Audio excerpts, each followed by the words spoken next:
Okay, so I think we can get started. Welcome, everyone, to the first panel of today's SciTech 2019. We're here to talk about green cities, but first let me introduce myself. My name is Dana Debussy, and I am the president of the MIT Arab Student Organization.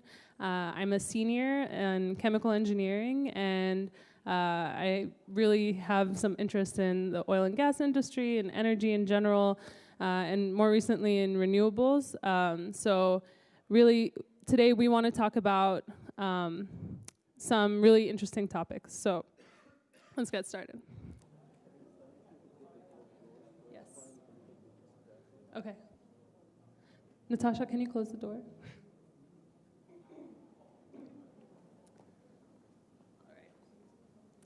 So for the past few decades, hydrocarbons have enabled global prosperity and improved quality of life.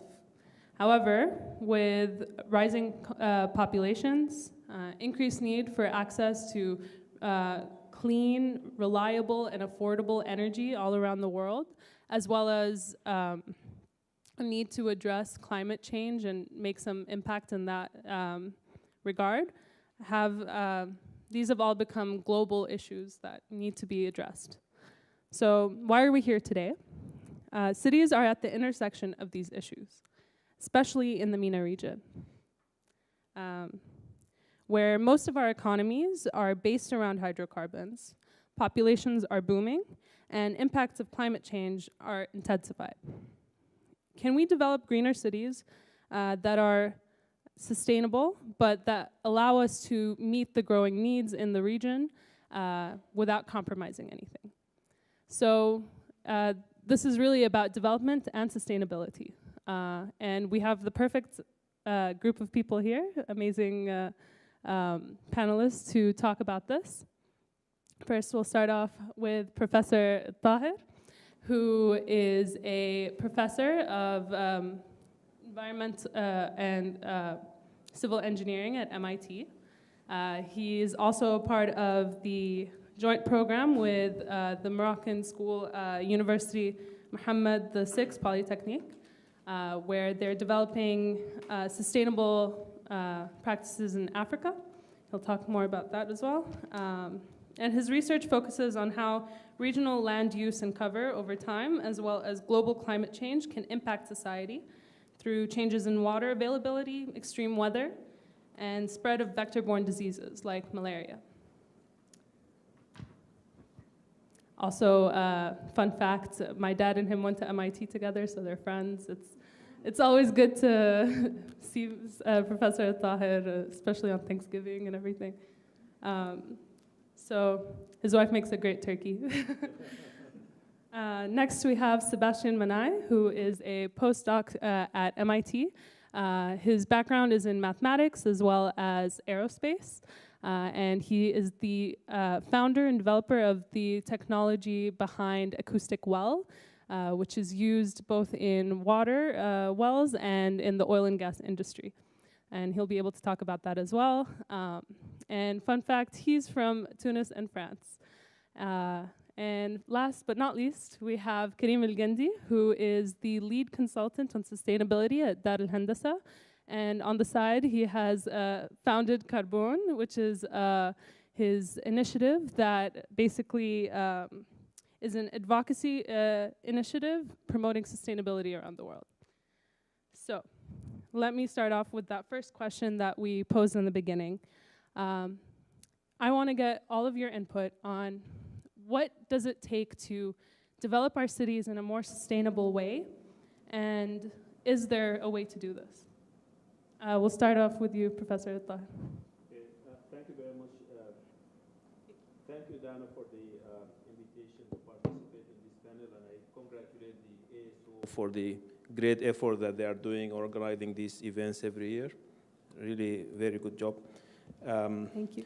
You know, when I started thinking about what to really share with you in this short time in this panel, focusing on the MENA region, the Middle East and North Africa, it just occurred to me something that I never thought of that clearly, which is if you look at global society now and what trends we are facing, significant trends that I think are important we are facing. One of them is that the global population is rising, and is rising significantly. The chemical composition of the atmosphere is changing, and changing rapidly. The impacts of climate change are real. We are already feeling them, and we are going to feel more of that. The needs for development are urgent, and you see that happening in places like China and India and so on. So there are global trends in all these areas that attracts people's attention. It never occurred to me that if you focus on the Middle East and North Africa, it's actually maybe the only region where all these trends are happening at the same time. You know, you may find, for example, in Europe, there is the emissions of carbon, there is the climate change, there is the need for development, but population is not increasing. And you go to China, you find some of these trends are there, but others are absent.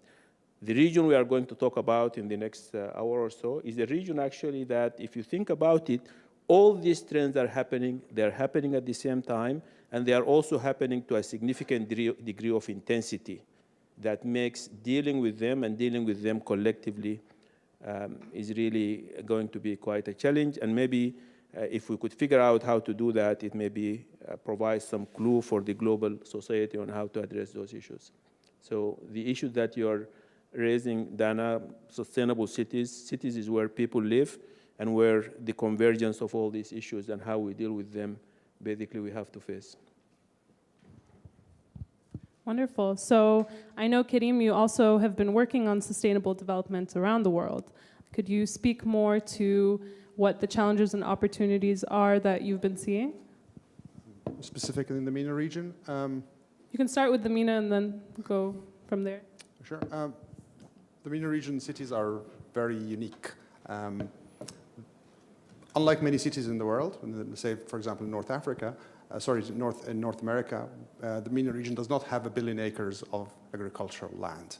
It doesn't have Mississippi River intensity of water availability. So cities in that region can only grow where they can, where the climate is temperate enough, and I emphasize the word enough, for human settlements to occur, for people to settle there. It's also where the water is even possible. It's where there's biocapacity for people to eat, where the soil could produce food. So the cities of the region did not emerge naturally. They emerged against the odds in most cases. So we have to start with that basis, that development of cities in that region is, by definition, difficult.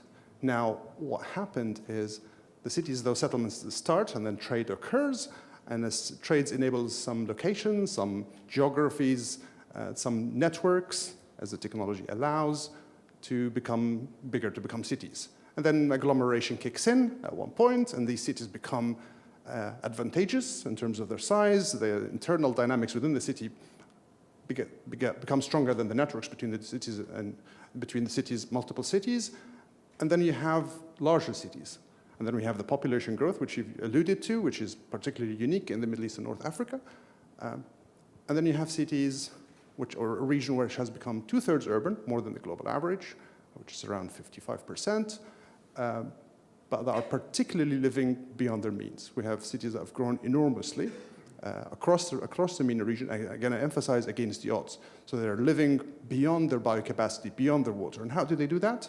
They either import these things by virtual water, for example, import food, or they drill into the water from fossil aquifers or from non-replenishable water sources, which means they're basically borrowing from their children or from future generations.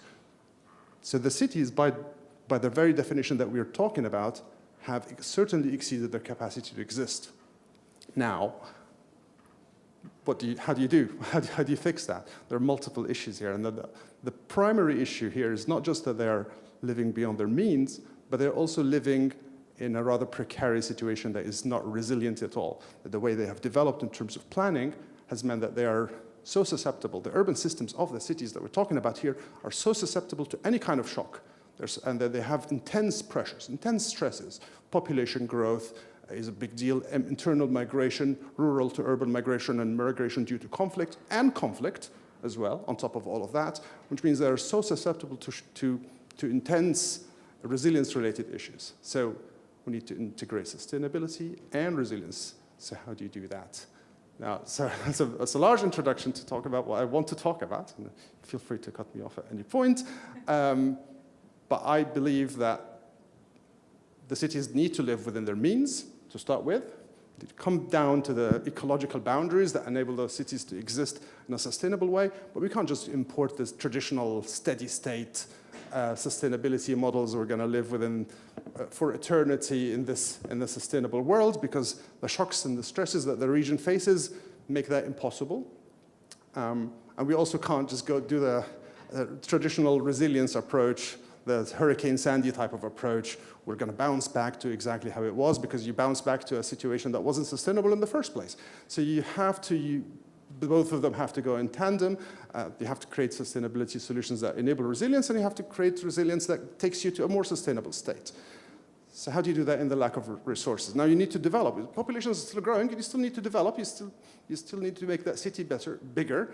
But the cities as they stand are not functioning. They're not sustainable, and they're not resilient. So you seek the lowest hanging fruit. There are low hanging fruits out there that can be explored. And there are also synergy points. So if you look at the synergy points between the multiple urban systems and how taking one measure in a city can influence multiple sectors, say on the resilience side and on the sustainability side, but can impact water, can impact energy, can impact mobility, or the ecosystems in one go, then these become your also focus points that in a cash-strapped environment can be the way of addressing some of those challenges. Wonderful, thank you. Next, I want to hear from Sebastian to go off of that. How do you think new technologies like the one that you're developing can have an impact in the way that things are right now and potentially make things better in the future? Yeah, thank you, Dana. The interesting thing is in the last couple decades, there have been huge improvement in technology, both from the obvious stuff, the price of PV cells fell by orders of magnitude. And at the same time, new technologies are coming in, and the MENA region is very specific geographically, and it needs specific solution.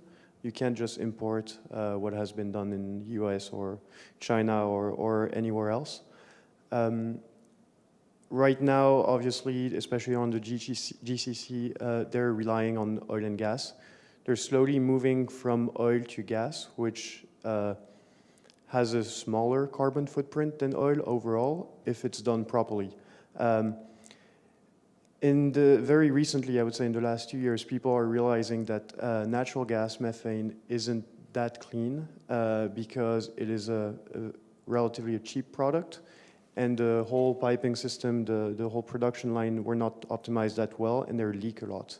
And while burning methane itself is much cleaner than oil, leaking methane is much, much worse than burning oil or coal. So there's been a lot of push to improve this, and in the US and in Saudi, for example, and that had led to great results. There's still a long way to go there.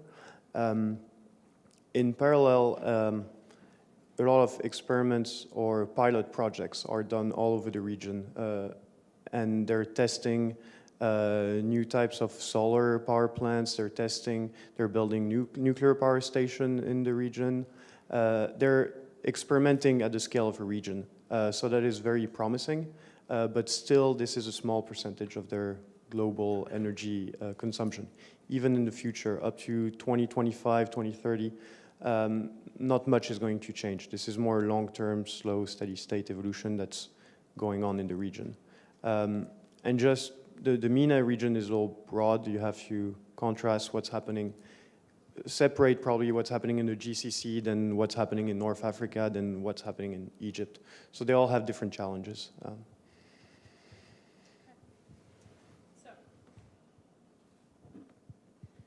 To go off of that, many of the regions or many of the countries in the region are aware of climate change and its terrible effects, but haven't really done much to address it. Are there cases where there has been successful implementation of an awareness that you can speak to, Professor Tahir? I know you worked with Kuwait for a while, and you've been to Qatar, so can you tell us more about in the Gulf, where the regions are so dependent on income from hydrocarbons, what they can do, what they need to hear about climate change, really?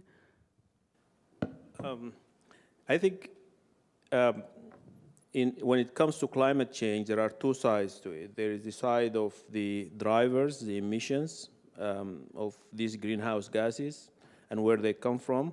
But there is also the side of being in the receiving end, which is facing the impacts. And as I was started in my introductory comments, I think this region, whichever of these processes you look at, you find examples and you find the striking examples. For example, when it comes to emissions, I mean, many people would be surprised to learn that, Saudi Arabia is listed as the highest emissions per person in the world. When I first faced this fact, I was actually quite surprised because I thought the US is the gold standard in pollution and emissions. And here you have not only Saudi Arabia, there are other countries in the region that basically emit more. And it's not surprising if and I do travel in that region, if you travel there and you see the patterns of consumption, what kind of cars people drive, how much electricity they consume, and how much water they consume produced through desalination and so on, it's not surprising that these countries will stand out as the highest emitters per person. So I think the theme that's going to emerge in most of my comments, when it relates to emissions and the climate change issue that you emphasize, I think a lot of these are rooted in cultural norms that has to be first recognized, and that's maybe a forum like this could help us all recognize that there are cultural norms that are not sustainable in the region, and then maybe we have to address them, and I have a lot of, I'm optimistic that there is going to be a lot of, in the future generations, the young people are going to maybe adopt cultures and norms that are going to be part of the solution. So that's one side of the climate change, which is emissions. On the other side, there's the side of the impacts. And some work we have done here at MIT in my research group points to the fact that the area around the Persian Gulf, for example, is going to be one of the most impacted by heat waves. Very lethal heat waves are projected for that region if we continue in the path that we are taking business as usual. Work we did in other parts of the region, for example, in Egypt, points to increases in variability in Nile flow, droughts in other corners of the region. So there are going to be significant impacts that are going to be faced by the countries of that region. And so that points to the fact that changing these cultural norms, participating in a global process of limiting emissions of greenhouse gases and limiting the changes in the chemical composition of the atmosphere could not only be of benefit to the global environment and the global human population, but there are benefits to be gained by people who live in that region, because the intensity of the impact that I talked about may not be as severe if people start taking action now. When we spoke earlier, Karim, you talked about how there needed to be actions taken for, you said in your work that, correct me if I'm wrong, you were working on resilient cities that could, since you're anticipating all of this change in the region, you were developing cities that were resilient. How much do you think that this falls into rising sea levels or any of the things that Professor Tahir was talking about? So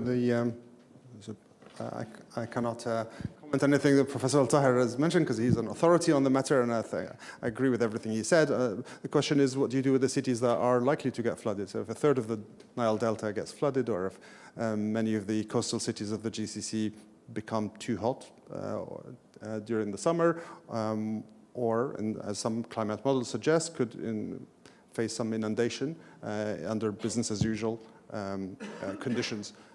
So how do you design a city as a result, and how do you deal with that? There are two sides to this. There's the mitigation side, I think exactly the same size Professor Tahal mentioned. So the mitigation side is how do you reduce your carbon emissions, and on the resilience front here, there are synergies to be found between resilience and sustainability in terms of the urban components. So for example, diversifying your energy sources is always a great resilience measure. The cities of the region get their energy from one or two sources, almost all of the region. And as a result, if you face issues with one of the sources, then it becomes an energy security issue. So it's a serious challenge to the very operation of the city.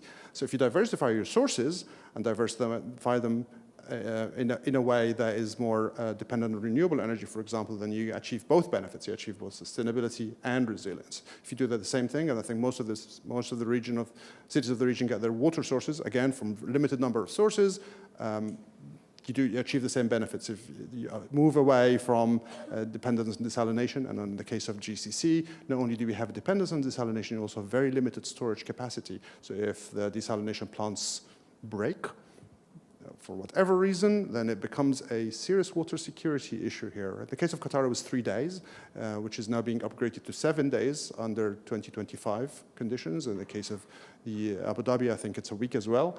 So it's very, very limited storage capacity. So improving your resilience by diversifying water sources achieves that, but it also achieves sustainability if you can source the water from more sustainable sources.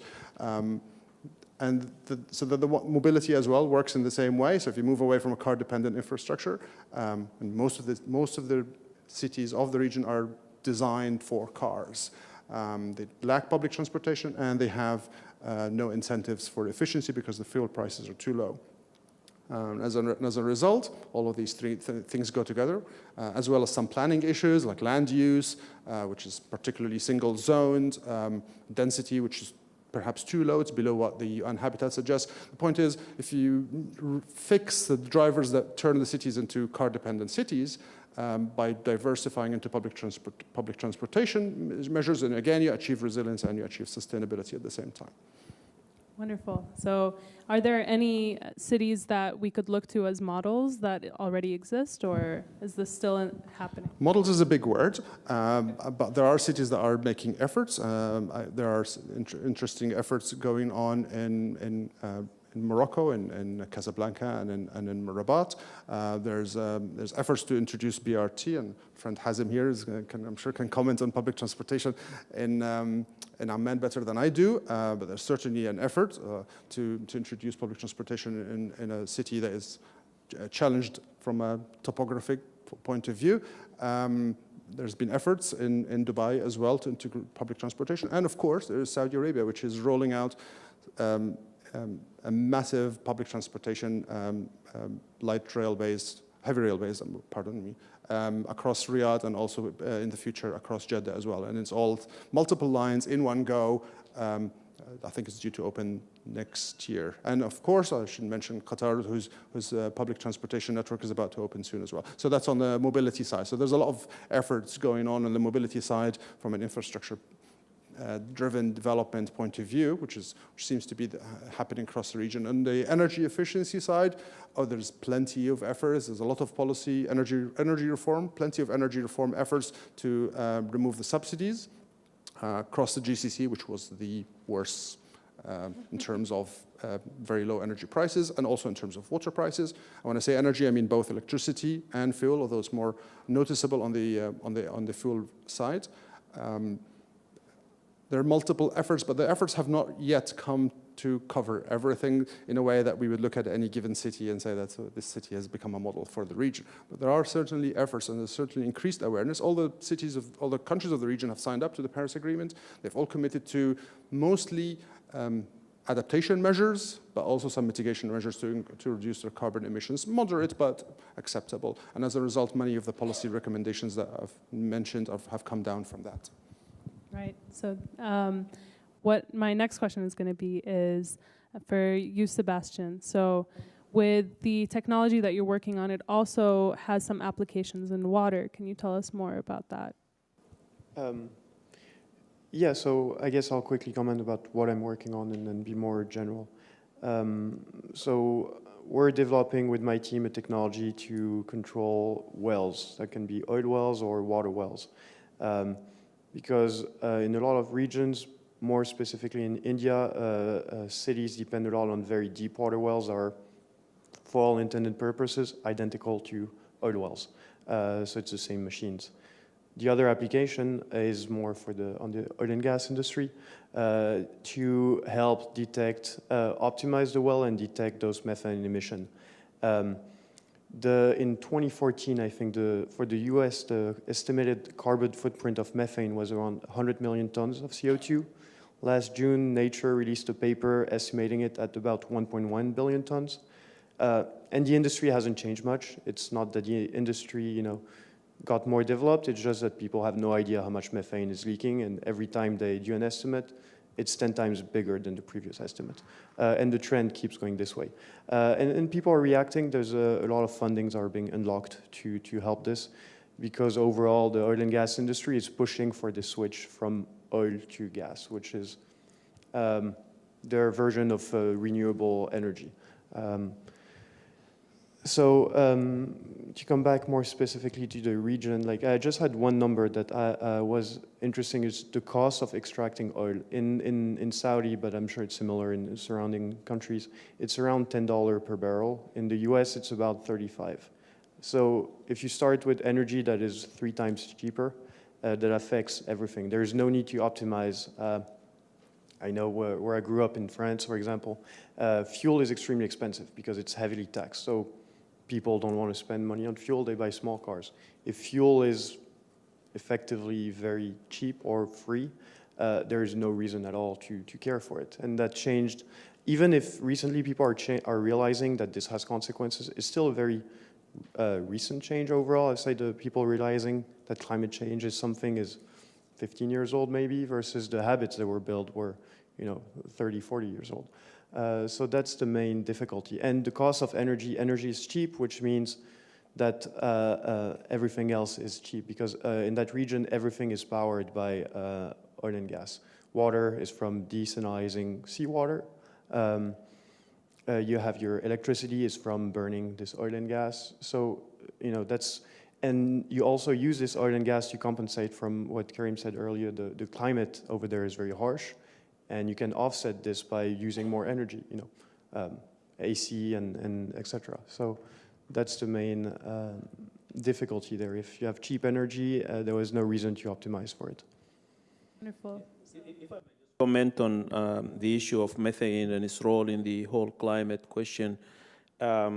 A lot of the time, maybe we tend to overemphasize CO2 emissions that comes from burning of fossil fuels, and CO2 is a big part of the problem, but a significant part of it has to do with other greenhouse gases like nitrous oxide and methane and so on.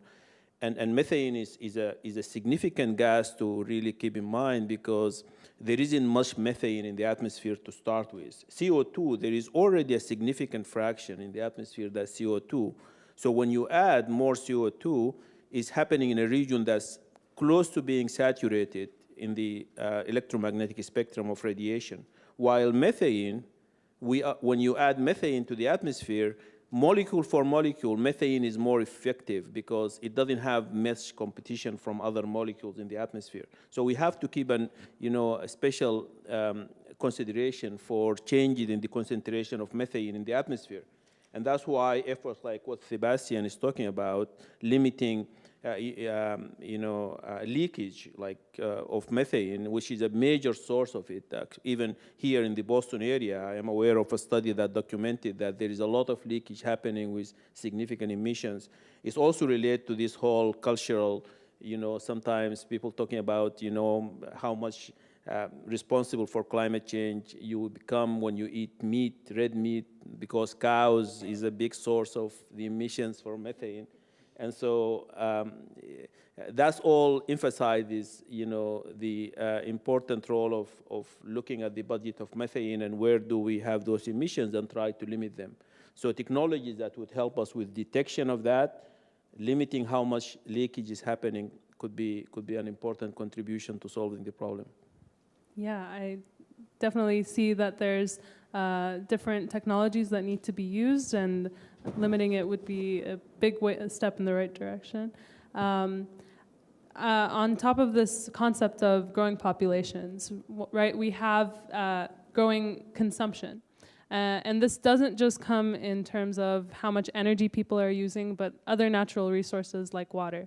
So I know, Karim, you did a lot of research in the energy-water nexus. So could you tell us a little bit more about the consumption of water and other natural resources and the growing populations and those effects? Sure. I think Sebastian has already touched on that. There are links, obviously, between water, energy, and food, and the links go in every direction. So between energy and water, between water, energy, and food, etc. So it's a six-directional relationship along that triangle. In the Middle East, that triangle is quite distorted in that it's mostly energy to water and energy to food. And energy is basically being used to prop up the lack of water and the lack of soil, and the lack of biocapacity in general. So that as a result, it's being used as a substitute. There are efforts to restore that by leveraging other available renewable resources out there, like the Sahara Forest Project, for example, in Qatar and in Jordan. But so far, that remains to be the fundamental pattern, if you like, that we face. Population growth is a very sensitive subject. The growth in consumption in the region is different. There's variable levels of consumption of water, for example, between the GCC, the Levant, and North Africa. It varies quite widely, both in terms of available resources that are being consumed and in the overall numbers that are being consumed. So, for example, to give an anecdotal example, an average resident of Amman uses half municipal water, so the domestic water, not including agricultural or industrial use, as an average resident of Cairo, for example, with no apparent increase in GDP in the case of Cairo. So an energy efficiency of 50%, an average resident of Amman is twice as efficient as an average resident of Cairo, and they both have the same GDP per capita economic output as a result. So there's no clear improvement. So there's sometimes decoupling between the use of resources and the ecological impact of that use of resources. To give an example, the Middle East and North Africa region, that's not a water, energy, food nexus here, but again, it goes back to the issue of consumption and the resultant carbon footprint. The Middle East and North Africa region is the only region in the world where where total carbon footprint has been growing, carbon footprint per capita has been growing, and footprint per person has been growing. No other region in the world has the same pattern. And there's a complete decoupling. As a matter of fact, there's an inverse relationship between that and economic development. There's no clarity as to how that is helping the region develop at all. So the issue of, we say populations are growing as a result, we need to consume more. That it isn't quite clear-cut that way. I think there's an element of false consumption, if you like. We're not consuming in the best way possible. Having said that, I'd like to contradict myself here and say that specifically on carbon emissions in the GCC, the fact that we use production-based accounting, which is the way we count carbon emissions according by country, causes us to count all the energy that is used in the oil and gas industry, not the oil and gas as it's imported by other countries, but as it's being generated, the way it's the oil and gas turns into plastics, for example, in the petrochemical industry, or the way it's being shipped as an LNG or other sources. That entire industry in the country of production is accounted for by the country that produces it, despite the fact that it isn't ultimately consumed by that country. And if you shift to a consumption-based accounting, there's a percentage reduction in the total carbon emissions for the GCC countries and all the oil and gas producing countries that should be placed in the countries of consumption as a result. And so if we apply that generally, you'd find that China, for example, has a carbon emission that is less than it currently has. The GCC and other oil and gas producing countries have less carbon emissions than they currently do, and many of the higher consuming countries of the world, so North America and Europe, will have higher carbon emissions than the current system lays blame on them for. If I may comment on the issue of population growth. Population is one of the issues that I take personally very seriously. I think it's a big problem, and yeah, it's not popular to talk about it, but it's a serious problem. And I have written and talked a lot about it in places like Africa, and North Africa is part of Africa. Africa now is a continent that has 1 billion people out of the 7 that we have. It's projected by 2050, which is only 30 years, that the world population would add 2 billions. Okay, so it go from 7 to 9. 1 out of those 2 billions is going to be in Africa. So the continent that has 15% of the world population now is going to be responsible for 50% of the increase in population. That, I think, is a crisis. And if Africa doesn't face that, it's going to be just a source of so many serious problems. So that's why we need to talk about it clearly, and we need to find ways to address it. Coming back to the MENA region, population is a big problem. You know, let me tell you, Dana talked about when I came to MIT in 1988 as a graduate student. Since then, the population of Egypt doubled. In 25, 30 years, the population of Egypt doubled. The population of Syria doubled. And so on. You could go through these countries. And there are consequences to that.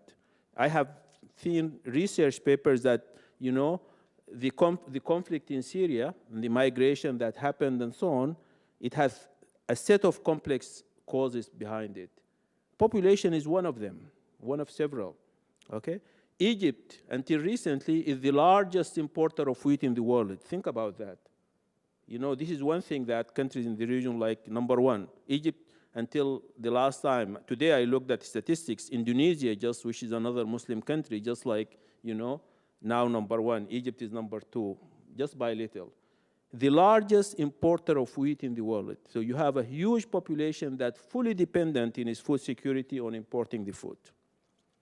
So population increase and the trends in population, which, as I said earlier in my first introductory comments, is a symptom of these cultural norms that we have to, as I said, recognize first and then find ways to deal with.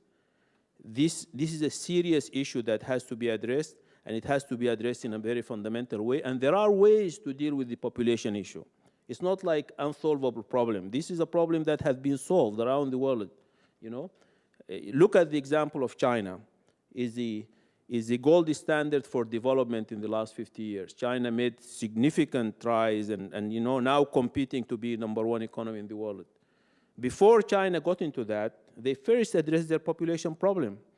True, they did it in a very dramatic ways that we may not want to advocate, okay? So I don't want to be like, you know, yeah, no, I'm not advocating that, to be explicit about it. But there is a lesson there that, you know, before you have major movements in development and you have to make transitions, you cannot do that while your population is increasing by this kind of rates.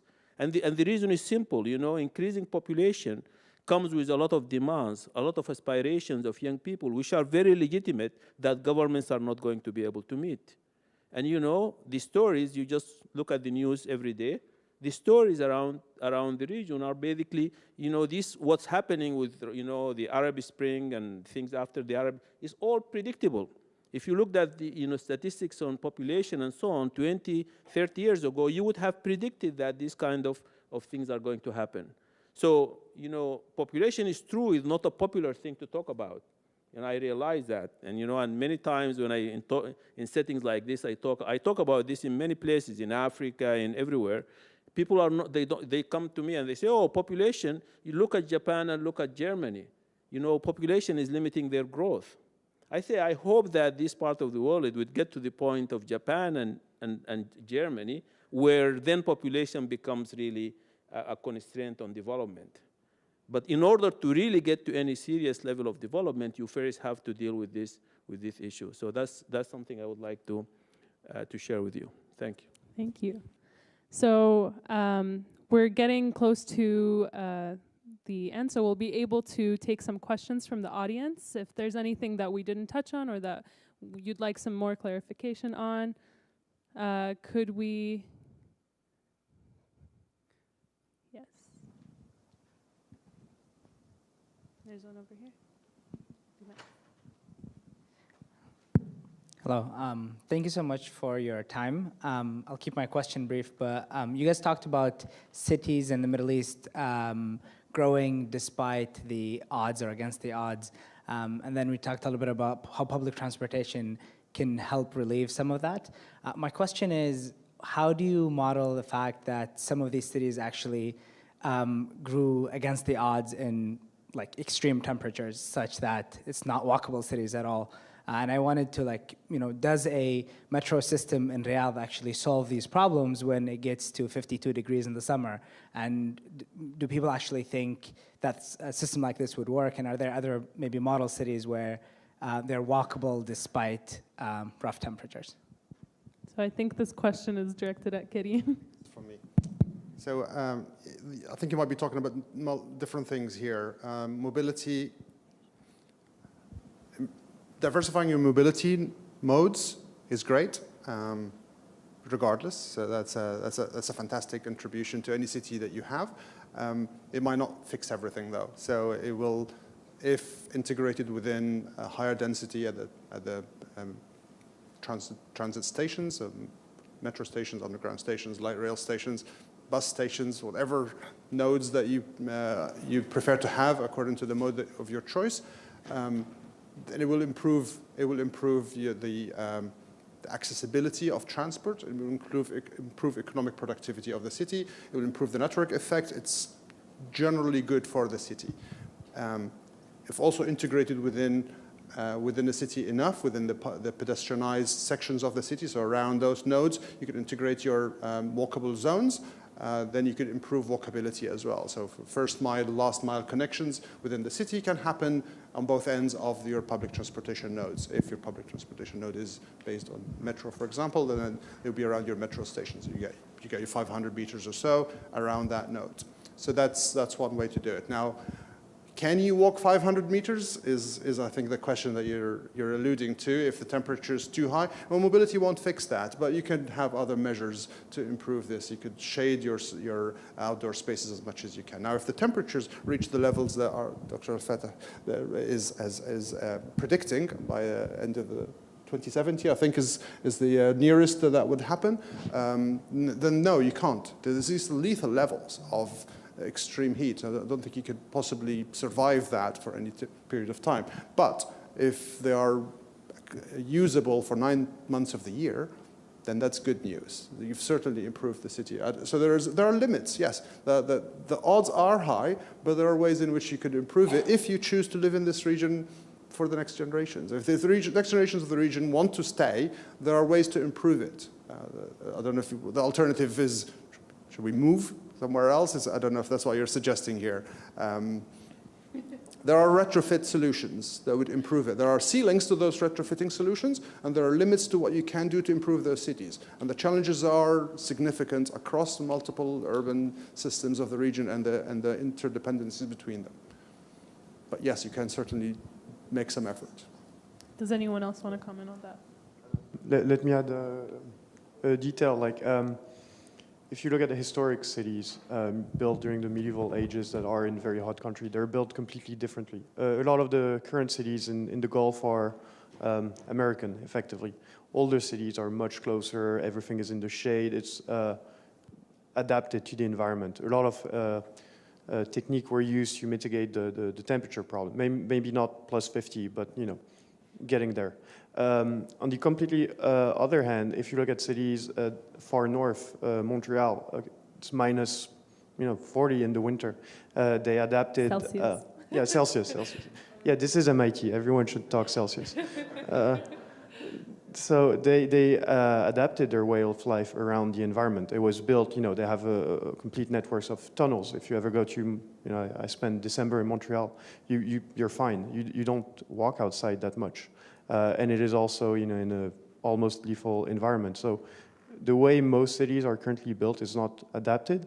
I know in UAE, for example, they built a pilot city with Siemens was a big industrial company that helped build it. They're effectively a campus that is a pilot test for what future cities can do, similarly to what they built in China. It is still very small scale, but they're getting there. So let's take a question over here. Hello. This is a question more so directed towards Mr. Anfata. This is in regards to your point about Egypt being like among the top importers of food. So one case that I look at for Egypt is Lake Nasser, the artificial lake south of Aswan, created as a result of the hydroelectric dam built in Aswan. So I read in a paper recently that a significant amount of water in the lake is lost due to evaporation. And so as we discussed problems of like cities in the region, in this case, we can look at agricultural problems or a need for food in Egypt. In my eyes, it seems as if there are certain resources available to these nations that they simply are just not taking advantage of. So do you think this is more so an administrative issue, just taking care of these resources, or are there other factors that are stopping these regions, to become a green place? Yeah, I think that's a good example. The water that gets lost through Lake Nasser is huge. It's actually, officially 10 billion cubic kilometers. And we estimate, in one student worked with me, we estimate like 12 billions. And it doesn't mean anything to a lot of people what a billion cubic meter. A billion cubic meter is like a kilometer cube. Think about a kilometer cube, 1 kilometer by 1 kilometer by 1 kilometer. And for those here in Boston, a billion meter cubic is like the annual flow of the Charles River. So the Charles River has to flow for a whole year to deliver a billion meter cubic of water. And Lake Nasser, you get 10 of those lost through evaporation. And there are suggestions that maybe better store that water in Ethiopia, where the conditions are more like friendly for evaporation, but that has some political issues associated with it. I think Egypt is a classical case for ecological sustainability. You have 83 cubic kilometers come from the Nile every year. Almost no rain. And that's it. And so to me, it's very obvious that Egypt cannot sustain having this population increases indefinitely, because you have the source. Water is a main source of life there, and as the Egyptians tell you, Misr hibat al-Nil, and it's recognition that it's very important for the country, and that's limited. And so the population that you could sustain with that has to be limited. Egypt already is quite relatively advanced in agricultural technology, what that means is that the Egyptians extract products, food products, agricultural products per unit water as much as they could potentially do. In other parts of Africa, there is huge room for increasing agricultural productivity because, use of better seeds and fertilizers and so on. This agricultural technology could improve productivity in other parts of Africa. Egypt already has made a significant stride in that. And so that's why I emphasize issues like, demand modeling, which is, the root of it is population control. And to be fair, this is a policy that the government of Egypt, through the decades, has been pushing for. This is maybe the only thing I agree with them all the time on. Is I think the government has the right policy, and they have made some progress, but still there is significant room to go in controlling that problem. And so I think the right policy is in place. And that's why I started this in my contribution to this panel in saying that many of the problems we have are really problems that are rooted in cultural norms, the culture in the region. And that's, it's a difficult, when you look at it on the surface, it's really a difficult thing to handle. However, recent experiences has taught us that really there are changes that are happening with this new generation. The world is not static, the world is changing. Increasingly, young people are exposed through the internet and, and social media to what's happening elsewhere in the world. People realize now, for example, more educated about what kind of population policies are in Europe, in America, and elsewhere. And so there is diffusion of cultural influences that are happening, and there are early signs that are making changes in the cultural norms adopted by young people. And so there is a hopeful message that some of these problems that are rooted in our culture, in the future, we may see changes happening on them, and changes happening in relatively short times. Great. I think we have time for one more question over here.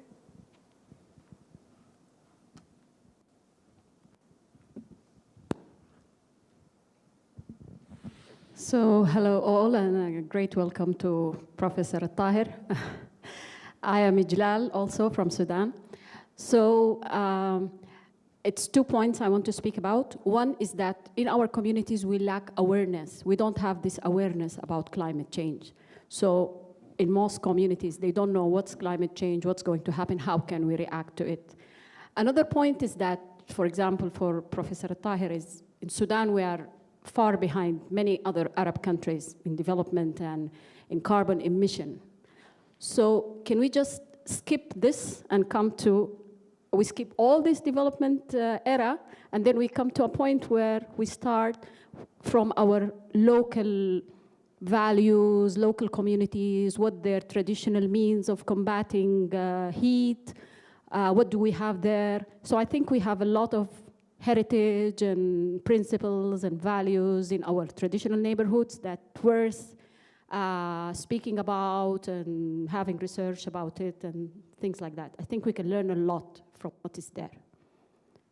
Thank you. So do you have a question?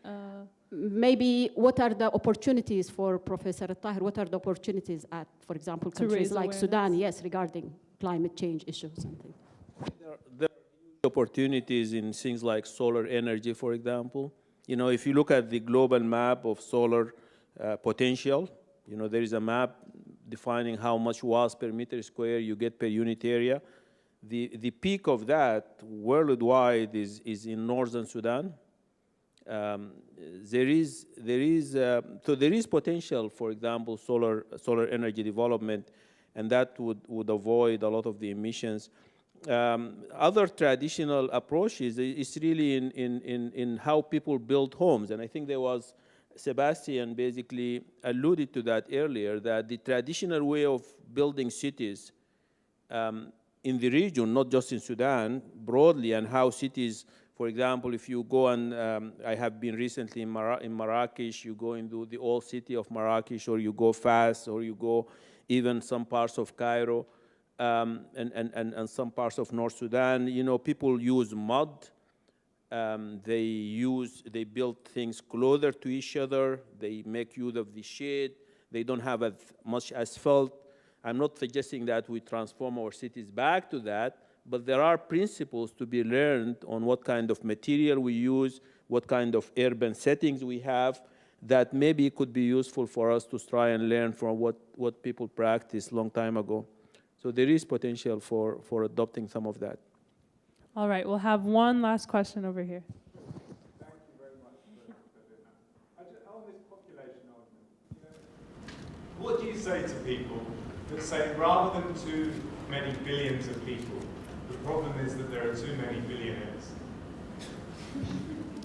Yeah, I agree with that, and I think it's not either or. I think it's both. There is a problem of definitely population, and especially for developing countries, and that's where the problem is.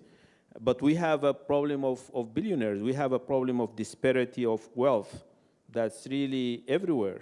It's in this country, it's in, you know, the MENA region, and you know, recently there have been studies that documented that a lot of the drivers of climate change are related to this wealthy class, and a lot of the impacts are going to be received by the relatively poor people.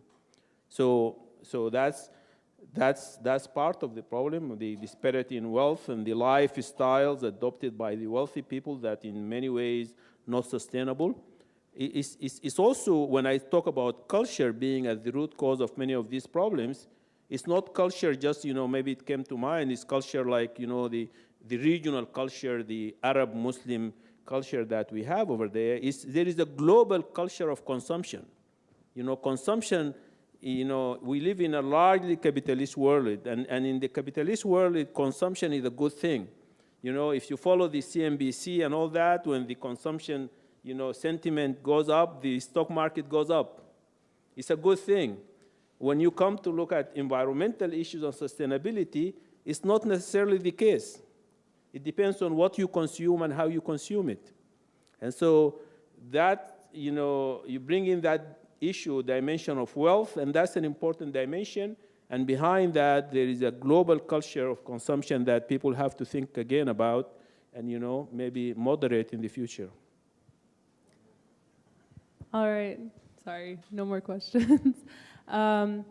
But yeah, this whole culture of tabzir or wasting in our communities really needs to come to a stop, and it's something that is causing, if not worsening, issues in the region.